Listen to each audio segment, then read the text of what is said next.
Release করে গেছে দেবের খাদান সিনেমার ট্রেলারটা দেখে যেটা বোঝা যাচ্ছে এটা একটি পুরোপুরি অ্যাকশন থ্রিলার, যেখানে পুরো ট্রেলার জুড়ে লক্ষ্য করা যাচ্ছে একটার পর একটা অ্যাকশন।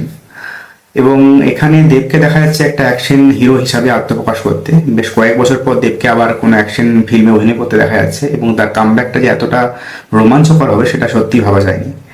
এবং পুরো ট্রেলারটার যেটা স্টোরি টেলিং সেটা দেখে বোঝা যাচ্ছে যে এটা একটা কয়লা খনি অঞ্চলের গল্প, যেখানে প্রধান চরিত্রে রয়েছে শ্যাম মাহাতো, যে কিন্তু পুরুলিয়ার বাসিন্দা। পুরুলিয়ার কোনো গ্রাম থেকে সে চলে আসে দামোদর উপত্যকা অঞ্চলের কয়লা খনি অঞ্চলে, সেখানে লেবারের কাজ করার জন্য। কিন্তু হিরো তো যেখানে যাবে সেখানেই সেখানকার রাজা হবে। তো সেখানে তার সাথে পরিচয় হয় মোহন দাস নামে এক বন্ধুর সাথে, যেই বন্ধু চরিত্রে অভিনয় করেছে যিশু সেনগুপ্ত। দুজনে মিলে মোটামুটি পুরো অঞ্চলটাতে নিজেদের কর্তৃত্ব স্থাপন করে। কিন্তু সব বন্ধুত্ব তো আর ভালো হয় না, বা সব ভালোরও ভালো হয় না। যেটা হয় সেটা হচ্ছে দেবের সাথে যিশুর, মানে দুটো চরিত্র যেটা রয়েছে শ্যামের সাথে মোহনের, কোনো কারণে একটা গন্ডগোল লাগে। সেটা পুরো অঞ্চলটা রাজা কে হবে সেটা নিয়ে, বা প্রভুত্ব কার হাতে থাকবে সেটা নিয়ে। এবং কোনোভাবে দেবকে সেখানে হত্যা করা হয়। এরপর কিছু বছর পর দেবের ছেলে, মানে শ্যামের ছেলে ফিরে আসে তার বাবার মৃত্যুর প্রতিশোধ নেওয়ার জন্য, এবং পুরো সিনেমাটাকে আরো জমজমাট করে এবং ক্লাইম্যাক্স পর্যন্ত নিয়ে যায়। পুরো ট্রেলার থেকে এইটাই, মানে এই জিনিসটাই বোঝা যাচ্ছে যে গল্পটা এরকমই হতে চলেছে। তো ট্রেলার দেখে যেটা বোঝা যাচ্ছে সেটা হচ্ছে যে অ্যাকশনে যে দৃশ্যগুলো এখানে শুট করা হয়েছে সেটা কিন্তু অত্যন্ত মারাত্মক। বাংলা সিনেমাতে এই ধরনের অ্যাকশন এর আগে দেখেছি বলে তো মনে পড়ছে না। এবং অনেকেই বলছে যে এটা নাকি কেজিএফ এর কিছু কপি বা জাওয়ানের কিছু কপি। তো কয়েকটা দৃশ্য দেখে কখনো একটা ফিল্মকে কারো কপি বলাটা ঠিক নয়। সেদিকে বিচার করতে গেলে তো বলিউডের বেশিরভাগ দক্ষিণের ছবিগুলোরই কপি করা হচ্ছে, কিন্তু তারা হিটও হচ্ছে। তাহলে আজকে আমাদের বাংলা ইন্ডাস্ট্রি যখন নিজের লেভেলের থেকেও উঁচু লেভেলের একটা ফিল্ম তৈরি করে আমাদেরকে উপহার দেওয়ার চেষ্টা করছে, সেক্ষেত্রে এ ধরনের কপি বলাটা সত্যি শোভা তাই না। আগে ফিল্ম রিলিজ করুক, ফিল্মটা দেখা যাক, তারপর না হয় কিছু বলা যাবে। কিন্তু ওভারঅল ট্রেলারটা যেটা বোঝা যাচ্ছে একটা অসাধারণ একটা ট্রেলার রিলিজ করেছে। এবং সোশ্যাল মিডিয়া বা ইউটিউব জুড়ে এর ভিউয়ার্স যেটা যে পরিমাণ লক্ষ্য করা যাচ্ছে, তাতে বোঝা যাচ্ছে যে এই ফিল্মটা নিয়ে মানুষের আর উৎসাহের কোনো শেষ নেই, এবং তারা প্রত্যেকেই অধীর আগ্রহে অপেক্ষা করে আছে। এবং ট্রেলার দেখে মনে হচ্ছে এই ফিল্মটা কিন্তু কোনোভাবেই মিস করা যাবে না, এবং এটা বড় পর্দায় দেখার মতো একটা ফিল্ম। ঠান্ডার বেশ ভালোই পড়ে গেছে, আর বড়দিনের সময় 20 তারিখে রিলিজ করছে দেবের খাদান। বহুদিন পর একটা অ্যাকশন ফিল্ম, যেটাকে দেখতে যাব বলে মনে করছি। আমি তো অবশ্যই রেডি আছি। আমি জানি যে অনেক বাঙালি বা অনেক সিনেমা প্রেমীও রেডি আছে এই ফিল্মটা দেখার জন্য। এবারে আসি অভিনয়ে।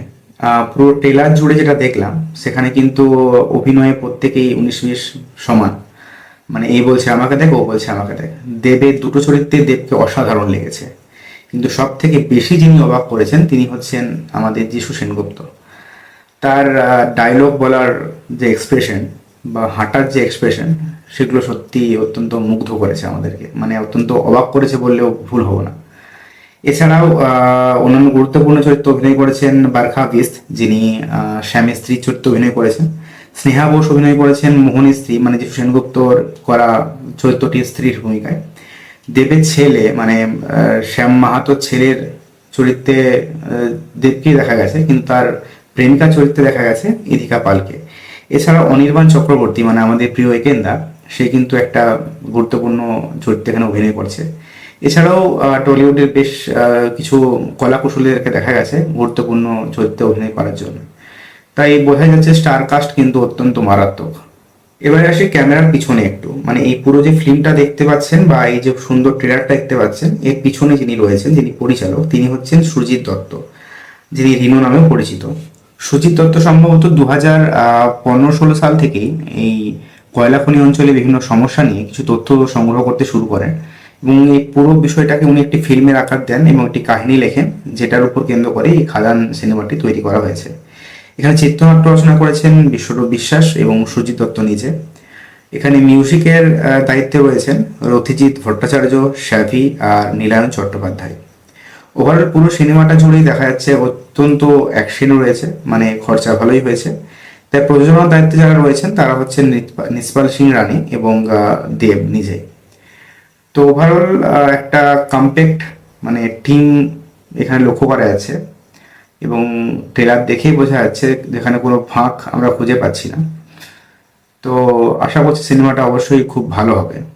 এরপর আসে সেই সমস্ত মানুষদের কথায় যারা মনে করে যে বাংলা ইন্ডাস্ট্রিতে কোনোভাবেই কোনো অ্যাকশন ফিল্ম বানাতে পারে না, বা যেগুলো বানায় সেগুলো একদমই ফালতু। তো তাদেরকে রিকোয়েস্ট করবো যে দয়া করে একটু মন দিয়ে খাদান সিনেমাটাকে দেখুন, আগের থেকে এটাকে কপি বলে দাগিয়ে দেবেন না।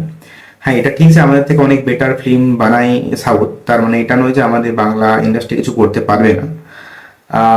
তাছাড়া আরেকটা সবচেয়ে গুরুত্বপূর্ণ বিষয় কি, যে আমরা লাস্ট কয়েক বছরে দেখেছি যে কোনো কমার্শিয়াল ছবি ভালোভাবে চলেনি, তো এবং অ্যাকশন ফিল্ম তো নয়। সেখানে এই পরিস্থিতিতে দাঁড়িয়ে দুজন প্রযোজক দেব এবং নিসপাল সিং রানী বাংলা ইন্ডাস্ট্রিকে সমৃদ্ধ করার জন্য এত বড় একটা প্রজেক্ট হাতে নিয়েছেন। সেখানে আমার মনে হয় আমাদের সকলকে সেখানে স্বাগত জানানো উচিত। যদি ফিল্মের স্টোরি ভালো হয় বা ফিল্মটার মধ্যে নতুন কিছু দেখার থাকে, তাহলে অবশ্যই আমাদেরকে এটাকে নিয়ে আলোচনা করা উচিত বা সিনেমা দেখা উচিত। কারণ বাংলা ইন্ডাস্ট্রিতে কোনো কিছু খারাপ হওয়ার মানে বাংলা ইন্ডাস্ট্রিকে আরও পিছন দিকে পিছিয়ে দেওয়া। তো একজন বাঙালি হিসাবে আমি কখনোই চাইবো না যে আমাদের বাংলা ইন্ডাস্ট্রি আরও পিছিয়ে যাক। আর সবশেষে বলবো, যদি আপনারা মনে করেন যে এই ফিল্মটা কপি বা কপি হতে চলেছে, তাহলে অবশ্যই কমেন্টে লিখতে পারেন। আর যদি মনে করেন যে না, এটা কপি নয়, তাও কমেন্টে লিখতে পারেন। যদি ভিডিও ভালো লাগে তাহলে অবশ্যই এটা লাইক দেবেন, চ্যানেলটা সাবস্ক্রাইব করে রাখুন, কারণ এই ধরনের খবর পাওয়ার জন্য অবশ্যই চ্যানেলটা সাবস্ক্রাইব করে নিতে হবে।